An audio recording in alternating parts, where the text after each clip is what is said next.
ಕಾಂಗ್ರೆಸ್ನ ವಕ್ತಾರ ಹತ್ರ ಮಾತನಾಡ್ತೀನಿ. ರಘುಜಿ, ಕೇರಳಗೂ ಕರ್ನಾಟಕಕ್ಕೂ ಏನು ಸಂಬಂಧ?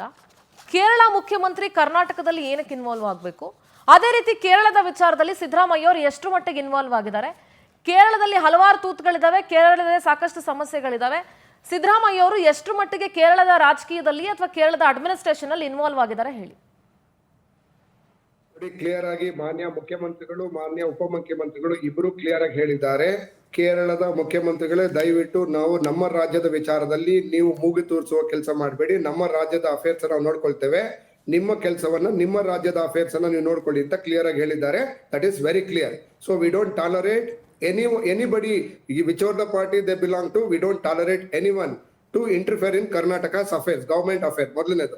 ಇವನ್ ಮಹಾರಾಷ್ಟ್ರದ ವಿಚಾರದಲ್ಲೂ ಅದೇ ಮಾತಾಡಿದ್ದೇವೆ.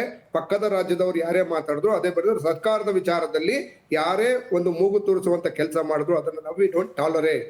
ಸೊ ಹಾಗಾಗಿ we have given A clear instruction ಅನ್ನು ಮಾನ್ಯ ಸಿದ್ದರಾಮಯ್ಯನವರು, ಮಾನ್ಯ ಡಿ ಕೆ ಶಿವಕುಮಾರ್ ಇಬ್ಬರೂ ಕ್ಲಿಯರ್ ಆಗಿ ಕೊಟ್ಟಿದ್ದಾರೆ. ದಯವಿಟ್ಟು ಕರ್ನಾಟಕ ಸರ್ಕಾರದ ವಿಚಾರದಲ್ಲಿ, ಕರ್ನಾಟಕ ರಾಜ್ಯದ ವಿಚಾರದಲ್ಲಿ ತಾವು ಮೂಗು ತೋರಿಸಬೇಡಿ. ನಮ್ಮ ಕೆಲಸವನ್ನ ನಾವು ಮಾಡ್ತೇವೆ. ನಿಮ್ಮ ರಾಜ್ಯದ ಉಸ್ತುವಾರಿಯನ್ನ ನೀವು ನೋಡ್ಕೊಳ್ಳಿ ಅಂತ ಕ್ಲಿಯರ್ ಆಗಿ ಹೇಳಿದ್ದಾರೆ. ಅದರ ಮೊದಲನೇದು. ಎರಡನೇ ವಿಚಾರಕ್ಕೆ ನಾನು ನಿಮ್ಮ ಹತ್ರ ರಿಯಾಕ್ಷನ್ ತಗೊಳ್ಕೊಳ್ತೀನಿ. ಎಸ್ ಗಣೇಶ್ ಅವರೇ, ನಿಮ್ಮ ಮೊದಲ ಪ್ರತಿಕ್ರಿಯೆ ವಿಚಾರವಾಗಿ. ನಾನು ಕಳೆದ ಬಾರಿ ಇಲ್ಲಿ ಬಂದಾಗ ಒಂದು ಮಾತು ಹೇಳಿದೆ, ಕಾಂಗ್ರೆಸ್ ಪಕ್ಷಕ್ಕೆ ಸ್ಪಷ್ಟವಾದ ನೀತಿ ಇಲ್ಲ ಅಂತ. ಯಾತಕ್ಕೆ ಅಂದರೆ, ಹಿಂದೆ ಒಂದು ಆನೆಯ ಕಾಲು ತುಳಿತಕ್ಕೆ ಒಬ್ಬ ವ್ಯಕ್ತಿ ಸತ್ತಾಗ ಇದು ಕರ್ನಾಟಕದ ಆನೆ ತುಳಿದಿದೆ ಅಂಥೇಳಿ 15 ಲಕ್ಷ ರೂಪಾಯಿ ಕೊಡಬೇಕು ಅಂಥೇಳಿ ಕೇರಳ ಸರ್ಕಾರದವರು ಡಿಮ್ಯಾಂಡ್ ಮಾಡಿದಂಥ ಸಂದರ್ಭದಲ್ಲಿ ಹೈಕಮಾಂಡು ಕೂಡ ಇವರು ಕೊಡಬೇಕು ಅಂತ ಹೇಳ್ತು. ಆವಾಗ 15 ಲಕ್ಷ ರೂಪಾಯಿಗಳನ್ನು ಕೊಟ್ಟರು. ನಂಬರ್ 1. ನಂಬರ್ 2, ಕೇರಳ ಸರ್ಕಾರದವರು ನಮಗೆ ಅಲ್ಲಿ ಪ್ರಿಯಾಂಕಾ ವಾದ್ರಾ ಅವರು ಗೆದ್ದಿರತಕ್ಕಂಥ ಒಂದು ದೃಷ್ಟಿಯಿಂದನೋ ಅಥವಾ ರಾಹುಲ್ ಗಾಂಧಿಯವರು ಅಲ್ಲಿ ಆಧಿಪತ್ಯ ಇದೆ ಅನ್ನತಕ್ಕಂಥ ದೃಷ್ಟಿಯಿಂದನೋ ಈ ಬಂಡೀಪುರದೊಳಗೆ ಹೋಗತಕ್ಕಂಥ ಸಂದರ್ಭದಲ್ಲಿ ರಾತ್ರಿಯ ಹೊತ್ತು ವಾಹನಗಳ ಸಂಚಾರ ರದ್ದು ಮಾಡಿದರು.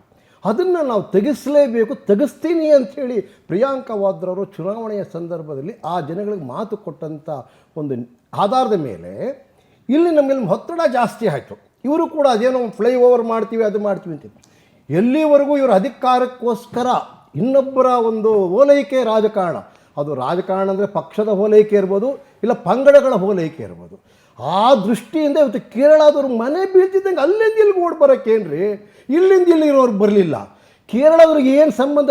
ಇದೇ ಮಾತನ್ನು ಕಾಂಗ್ರೆಸ್ನವರು ಕೆ.ಸಿ. ವೇಣುಗೋಪಾಲ್ಗೆ ಹೇಳಿ, ನೀನೇನಯ್ಯ, ನೀನು ನನ್ನ ಪಕ್ಷ ಸಂಘಟನೆಯಲ್ಲಿ ಇರೋವನು, ನಾನಿಲ್ಲಿ ಆಡಳಿತ ನಡೆಸ್ತಿರೋನು, ಕೇರಳದಲ್ಲಾಗ ನೀನ್ ಯಾಕೆ ಬರ್ತೀಯ? ರಘುದೊಡ್ಡಿ ಅವರೇ, ನಾನು ನಿಮ್ಗೆ ಅವಕಾಶ ಕೊಡ್ತೀನಿ, ಒಂದು ನಿಮಿಷ.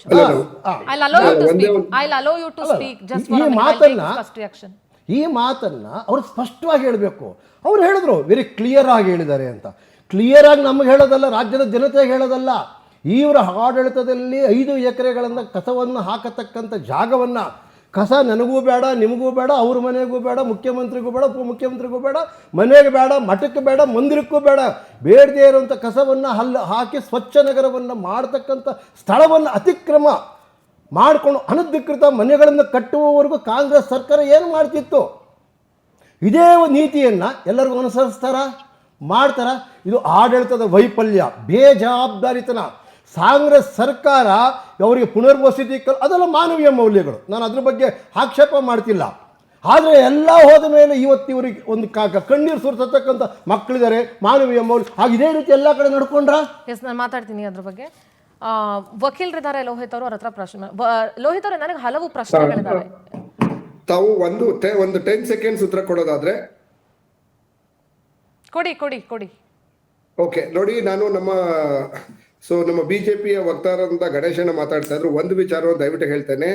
ಏನು ಪಿನರಾಯಿ ವಿಜಯನ್ ಅವರು ಮಾತಾಡಿರ್ತಕ್ಕಂಥ ಸ್ಟೇಟ್ಮೆಂಟ್ಗೆ, ಕೇರಳದ ಮುಖ್ಯಮಂತ್ರಿಗಳು ಹೇಳಿರ್ತಕ್ಕಂಥ ಸ್ಟೇಟ್ಮೆಂಟ್ಗೆ ರಾಜ್ಯ ಸರ್ಕಾರದ ಮುಖ್ಯಮಂತ್ರಿಗಳು ಮತ್ತು ಉಪಮುಖ್ಯಮಂತ್ರಿಗಳು ಕ್ಲಿಯರ್ ಆಗಿ ಹೇಳಿದ್ದಾರೆ, ನಮ್ಮ ರಾಜ್ಯದ ಅಫೇರ್ ನಲ್ಲಿ ತಾವು ಇಂಟರ್ಫಿಯರ್ ಆಗಬೇಡಿ ಅಂತ ಹೇಳಿ ಕ್ಲಿಯರ್ ಆಗಿ ಹೇಳಿದ್ದಾರೆ. ಮೊದಲನೇದು. ಎರಡನೇದು, ನಮ್ಮ ಮಾನ್ಯ ಕೆ.ಸಿ. ವೇಣುಗೋಪಾಲ್ ಅವ್ರ ಬಗ್ಗೆ ಇಲ್ಲ ಸಲ್ಲದ ಆರೋಪವನ್ನ ಬಿಜೆಪಿಯವರು ಮತ್ತು ವಿರೋಧ ಪಕ್ಷದವರು ಮಾಡ್ತಾ ಇದ್ದಾರೆ. ಮಾನ್ಯ ಕೆ.ಸಿ. ವೇಣುಗೋಪಾಲ್ ಅವರು ರಾಜ್ಯ ಸರ್ಕಾರದ ವಿಚಾರವಾಗಿ ಯಾವುದೇ ಇದನ್ನು ಮಾಡಿಲ್ಲ. ನಮ್ಮ ಪಕ್ಷದ AICC ಜನರಲ್ ಸೆಕ್ರೆಟರಿ ಆಗಿರೋದ್ರಿಂದ ಅಡ್ಮಿನ್ ಆಗಿರೋದ್ರಿಂದ ಪಾರ್ಟಿ ಅಫೇರ್ಸ್ ನಲ್ಲಿ ಒಂದು ಮಾಹಿತಿಯನ್ನು ಕೇಳಿದ್ದಾರೆ. ಅದು ಪಕ್ಷದ ಆಂತರಿಕ ವಿಚಾರ. ಪಕ್ಷದ ಆಂತರಿಕ ವಿಚಾರದಲ್ಲಿ ನಾವು ನಮ್ಮ ಪಕ್ಷದ ರಘು ದೊಡ್ಡೇರಿ ಅವರೇ, let me clarify you one thing. ನಿಮ್ಮ ಮುಖ್ಯಮಂತ್ರಿಗಳು ಎಷ್ಟು ಸ್ಪಷ್ಟವಾಗಿ ಹೇಳಿದಾರೋ ಅದಕ್ಕಿಂತ 2ರಷ್ಟು ಸ್ಪಷ್ಟವಾಗಿ ನಾನು ನಿಮ್ಗೊಂದು ಮಾತು ಹೇಳ್ಬಿಡ್ತೀನಿ. ಇದು ಮನೆ ತೆರವು ಮಾಡೋದಾಗ್ಲಿ ಮತ್ತೊಂದು ವಿಚಾರ ಆಗ್ಲಿ, ಇದು ಕಾಂಗ್ರೆಸ್ ಪಕ್ಷದ ಆಂತರಿಕ ವಿಚಾರಕ್ಕೆ ಬರೋದೇ ಇಲ್ಲ. ಇದು ಕಾಂಗ್ರೆಸ್ ಪಕ್ಷದ ವಿಚಾರ ಅಲ್ಲ, ಇದು ರಾಜ್ಯದ ಆಡಳಿತ ವಿಚಾರಕ್ಕೆ ಬರುತ್ತೆ. ಆಡಳಿತ ವಿಚಾರದಲ್ಲಿ ಕೆ.ಸಿ.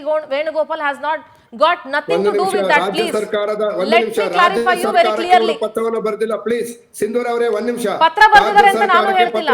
ಪತ್ರ ಬರೆದಿದ್ದಾರೆ ಅಂತ ನಾನು ರಾಜ್ಯ ಸರ್ಕಾರಕ್ಕೆ ಮಾಹಿತಿ ಕೇಳಿಲ್ಲ, ಕಾಂಗ್ರೆಸ್ ಪಕ್ಷಕ್ಕೆ ಮಾಹಿತಿಯನ್ನ ಕೇಳಿರ್ತಕ್ಕಂಥದ್ದು. ಪತ್ರ ಬರೆದಿದ್ದಾರೆ ಅಂತ ನಾನು ಕೇಳ್ತಾ ಇಲ್ಲ.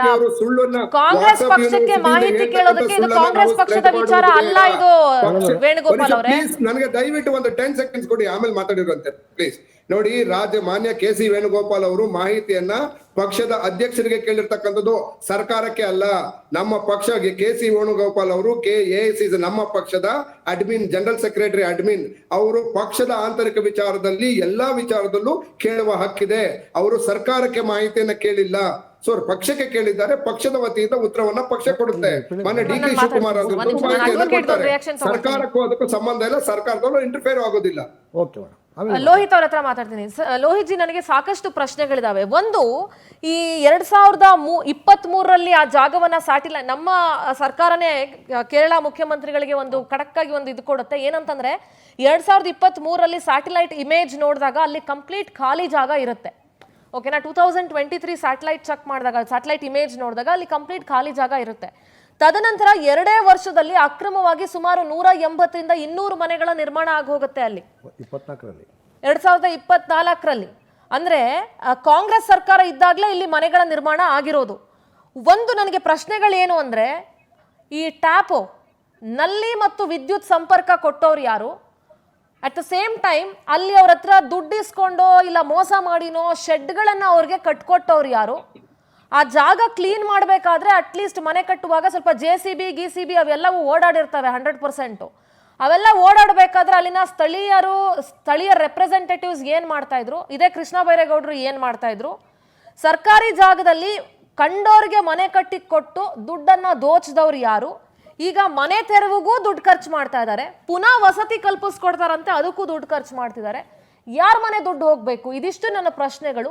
ಇದಕ್ಕೆ ಕಾನೂನಿನಲ್ಲಿ ಎಷ್ಟು ಮಟ್ಟಿಗೆ ಅವಕಾಶ ಇದೆ, ಏನ್ ಹೇಳ್ತೀರಿ ನೀವು ಒಬ್ಬ ಲಾಯರ್ ಆಗಿ, ಅಟ್ ದ ಸೇಮ್ ಟೈಮ್ ಒಬ್ಬ ಬೆಂಗಳೂರಿಗರಾಗಿ?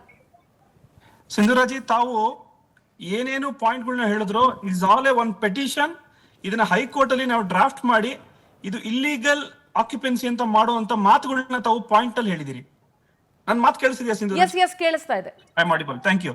ಈಗ ತಾವು ಸ್ಯಾಟಲೈಟ್ ಅಲ್ಲಿ 2023 ಅಥವಾ 24 ಏನೇ ಇರ್ಲಿ, ಅದನ್ನ ತಾವು ನೋಡಿದಾಗ ಅದು ಖಾಲಿ ಇತ್ತು. ಈಗ ಅದು ಅಷ್ಟು ಬೇಗ ಮನೆ ಕಟ್ಟಿದ್ದಾರೆ ಅಂದ್ರೆ ಇದರ ಮುಂಚೆ ಇವ್ರು ಎಲ್ಲಿದ್ರು ಅನ್ನೋದನ್ನ ನಾವು ತಿಳ್ಕೊಬೇಕಾಗತ್ತೆ. ಒಂದು, ಯಾಕೆಂದ್ರೆ ನೀವು ಜಾಡನ್ನ ಹುಡುಕಿದಾಗ ಅಲ್ಲಿರೋಂಥವ್ರು ಯಾರು ಕೂಡ ಮಾಲೀಕರಾಗಲ್ಲ. ಈ ರೀತಿಯಾಗಿ ಸರ್ಕಾರಿಯ ಜಾಗಗಳನ್ನ, ಗೋಮಾಳ ಜಾಗಗಳಿಗೆ ಕೂಲಿ ಕಾರ್ಮಿಕಗಳನ್ನ ಕಳಿಸಿ ಅವ್ರ ಹತ್ರ ಶೆಡ್ ಕಟ್ಟಿಸಿ ನಾಳೆ ದಿನ ಹಕ್ಕುಪತ್ರಗಳನ್ನ ತಗೊಂಡು ಮಾರುವಂತ ದಂಧೆಗಳು ಕೂಡ ಬೆಂಗಳೂರಲ್ಲಿದ್ದಾವೆ. ಇದು ಇತಿಹಾಸ. ನಾವೇನು ಇವತ್ತು ನಾಗರಬಾವಿ ಅಥವಾ ವಿಶ್ವೇಶ್ವರ ಲೇಔಟ್, ಕೆಂಪೇಗೌಡ ಬಡಾವಣೆ ಅಂತ ಹೇಳ್ತೀವಲ್ಲ, ಈ ಅಕ್ಕಪಕ್ಕದಲ್ಲಿ ಆಗ್ತಿರುವಂತ ಕೆಲಸಗಳೇ ಇದು. ಇವಾಗ ನಾವು ರಾಜೀವ್ ಗಾಂಧಿ ಇದರಲ್ಲಿ ಅವ್ರಿಗೆ ಆಶ್ರಯದಲ್ಲಿ ಮನೆ ಕಟ್ಕೊಡ್ತೀವಿ ಅಂತ ಹೇಳಿದ್ರು. 2000ನೇ ಇಸ್ವಿಗೆ ರಾಜೀವ್ ಗಾಂಧಿ ಒಂದು ಪಾಲಿಸಿಯನ್ನ ಇನಾಗ್ರೇಷನ್ ಮಾಡ್ತೀವಿ. 2017-18ರಲ್ಲಿ ನ್ಯಾಷನಲ್ ಅವಾರ್ಡ್ ಬಂದ್ಬಿಡುತ್ತೆ ಆ ಪಾಲಿಸಿಗೆ. ಆದ್ರೆ ಅದನ್ನ ಕಟ್ಕೊಡ್ಬೇಕಾಗಿರುವಂತ ಕ್ರೈಟೀರಿಯಾಗಳನ್ನ ತಾವೇನಾದ್ರೂ RTI ಹಾಕಿ ಡಾಕ್ಯುಮೆಂಟ್ಸ್ಗಳನ್ನ ಪರಿಶೀಲನೆ ಮಾಡಿದಾಗ ತಂದೆಗೆ ಕೊಟ್ಟಿರುವಂತದ್ದು ಮಗನಿಗೆ ತೋರಿಸಲ್ಲ, ಮಗನಿಗೆ ತೋರಿಸಿರುವಂತದ್ದು ಮಗಳಿಗೆ ತೋರಿಸಿರಲ್ಲ. ಅಂದ್ರೆ ಈ ಪಾಲಿಸಿಗಳನ್ನೇ ಒಡೆದಾಕಿ ರಾಜಕೀಯ ವ್ಯಕ್ತಿಗಳ ಕುತಂತ್ರಗಳಲ್ಲಿ ಅವರ ಒಂದು ಲೆಟರ್ ಅಲ್ಲಿ ಇಂಥ ಸ್ಲಮ್ಗಳಿಗೆ ಇಂಥವ್ರಿಗೆ ನೀನು ಮನೆ ಮಾಡ್ಕೊಡು, ಅವ್ರಿಗೆ ಒಂದು ವೋಟರ್ ID ಮಾಡ್ಕೊಡು, ಅವ್ರು ನಮಗೆ ವೋಟ್ ಹಾಕೊಡ್ಲಿ ಅನ್ನುವಂಥದ್ದು ದಂಧೆ ಇದು. So is N vote bank policy along with A money making meeting. ನೀವು ಇನ್ನೊಂದು ನೋಡ್ಬೋದು, ನಾನು ಒಬ್ಬ ಮಿಡಲ್ ಕ್ಲಾಸ್ ಬೆಂಗಳೂರನ್ನಾಗಿ ಒಂದು ಸೈಟ್ ಅನ್ನ ತಗೊಂಡು ಒಂದು ಮನೆ ಕಟ್ಟಕ್ಕೆ ಒಂದು ಕರೆಂಟ್ ನ ತಗೊಬೇಕು ಅಂದ್ರೆ ನಾನು ದಾಖಲಾತಿಯನ್ನ ಒದಗಿಸಕ್ಕೆ 10 ದಿನ ಕೆಲಸ ಮಾಡ್ಬೇಕಾಗತ್ತೆ. ಟ್ಯಾಕ್ಸ್ ಪೇಡ್ ರೆಸಿಪ್ಟ್ ಮತ್ತೆ ಖಾತಾ. ಒಂದ್ ನಿಮಿಷ ರಘು ದೊಡ್ಡೇರಿ ಅವರೇ, ಅವ್ರ ಮಾತುಗಳನ್ನು ಮುಗಿಸ್ಬಿಡ್ಲಿ, ಆಮೇಲೆ ನೀವು ಮಾತಾಡಿವ್ರಂತೆ. ಎಲ್ಲಾ ರೀತಿಯಾದ ದಾಖಲಾತಿಗಳನ್ನ ನಾನು ಪರಿಶೀಲನೆ ಮಾಡಿ ಕೊಟ್ಟಾಗ KB ಅವರು ನನಗೆ ಒಂದು ಮೀಟರ್ ಅಂತ ಕೊಡ್ತಾರೆ, ಟೆಂಪ್ರವರಿ ಬೇಸಿಸ್ ಆಗಿ ಕೊಡ್ತಾರೆ. ಅದಕ್ಕೂ ಕೂಡ ನಾನು ದುಡ್ಡನ್ನ ಕೊಡ್ಬೇಕು. ಬಟ್ ಇಲ್ಲಿ ನಿಮ್ಗೆ ಆಟೋಮೆಟಿಕ್ ಆಗಿ ಕರೆಂಟು ಸಿಗುತ್ತೆ, ಆಟೋ ಕಿಲೋಮೀಟರ್ ಕಾವೇರಿ ನೀರು ಸಿಗುತ್ತೆ, ನಿಮ್ಗೆಲ್ಲವೂ ಸಿಗುತ್ತೆ, ಎಲ್ಲ ಫ್ರೀ ಆಗಿ ಸಿಗುತ್ತೆ. ಅಂಡ್ ಅದು ಕೂಡ ಬಿಡಿಯ ಅಧಿನಿಯಮ ಇರುವಂತ ಜಾಗ. ಸೊ ನೀವು ಇದೆಲ್ಲ ನೋಡಿದಾಗ ತಮ್ಗೆ ಅರ್ಥ ಆಗ್ಬೇಕು, ರಾಜಕೀಯ ವ್ಯಕ್ತಿಗಳು ಯಾರೇ ಪಕ್ಷದವರಾಗಿರ್ಬೋದು ಕೂಡ ಇದನ್ನ ಬಿಜೆಪಿಯವರು ಕೂಡ ಮಾಡಿದ್ದಾರೆ, ಇವಾಗ ಕಾಂಗ್ರೆಸ್ ಅವರು ಕೂಡ ಮಾಡ್ತಿದ್ದಾರೆ.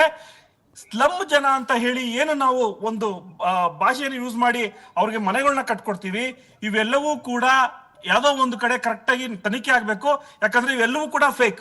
ನಾವು 1955, 66, 75ನೇ ಕಥೆಗಳನ್ನ ಮಾಡಬೇಕಾಗಿಲ್ಲ. ಯಾಕಂದ್ರೆ ತಾವು ಅವ್ರು ಯೂಸ್ ಮಾಡುವಂತ ಮೊಬೈಲ್ಗಳನ್ನ ನೋಡ್ಬೇಕು, ಅವ್ರ ಹತ್ರ ಇರೋ ನಂಬರ್ಗಳಿಗೂ ಕೂಡ ಬೇರೆ ಮನೆಯ ಆಧಾರ್ ಕಾರ್ಡ್ಗಳನ್ನೇ ಕೊಟ್ಕೊಂಡು ಸಿಮ್ಗಳನ್ನ ತಗೊಂಡಿರ್ತಾರೆ.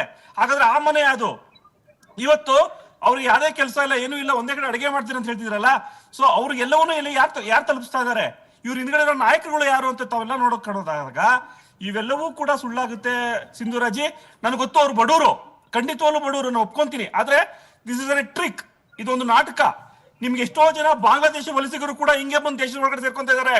ಇದನ್ನು ಕೂಡ ತಾವು ಆಲೋಚನೆ ಮಾಡ್ಬೇಕಾಗತ್ತೆ. ಹೌದು.